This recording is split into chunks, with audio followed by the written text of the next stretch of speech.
बोला.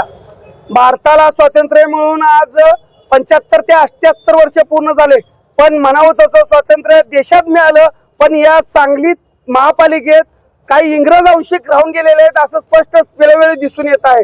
हे सतत गोरगरिबांच्यावर मोलमजुरी करणाऱ्यांच्यावर कायम अन्याय करतात। या ठिकाणाला गेल्या 2-4 महिन्यात या ठिकाणाला सत्यम गांधी, किती नाव छान आहे बघा, सत्यम गांधी नावाचे आयुक्त आलेले आहेत। ते कायमस्वरूपी गोरगरिबांच्याच पाठीमागे लागतात। मधल्या काळात तिने गेले आणि जी कुकीदार आहेत त्या कुकीदारांची कुकी पाडलीत। आता तिने नवीन चर्चेत येण्यासाठी हा गरिबांचा प्रश्न निर्माण केलेला आहे।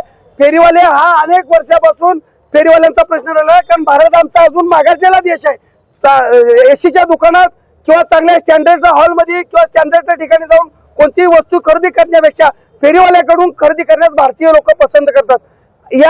याचा राग मला वाटतं या आयुक्त साहेबांना आहे। त्यांनी फेरीवाल्यांच्यावरच इथं आव्हान आहे, कारण त्यांना लवकर या फेरीवाल्यांच्यावर बंदी आणून त्यांचे परवाने रद्द करून, त्या परवान्यात सुप्रीम कोर्टाने असं म्हटलेलं आहे की त्यांना शासकीय सुविधा द्या, त्यांच्या काही गोष्टी आहेत त्या अंमलात आणा, त्यांना लायसन्स द्या।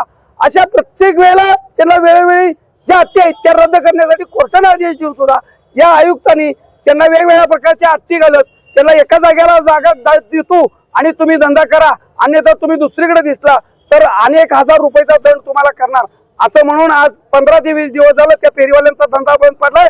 या आयुक्तांचं म्हणणं असं आहे की त्या फेरीवाल्यांच्या चुला बंद पाडायच्या आहेत, त्यांचा धंदा बंद पाडायचा आहे, त्यांचं कुटुंब उद्ध्वस्त करायचं आहे आणि या सांगलीतल्या सगळ्या फेरीवाल्यांना गुन्हेगार करायचं आहे। जे फेरीवाले आज आहेत ते मुस्लिम समाजाचे आहेत, ते मागासवर्गीय समाजाचे आहेत। त्यामुळे मला वाटतं या आयुक्त साहेबांच्या डोळ्यात ती खूपच आहे, म्हणून आम्ही आज याचा निषेध म्हणून आज आम्ही हातगाड्या घेऊन रस्त्यावर उतरलोय। तुम्हाला दाखवायला आलो साहेब, तुम्ही असं सांगितलं होतं रस्त्यावर हातगाडी दिसला की कारवाई करणार, म्हणून आंदोलनात हातगाडी आणली।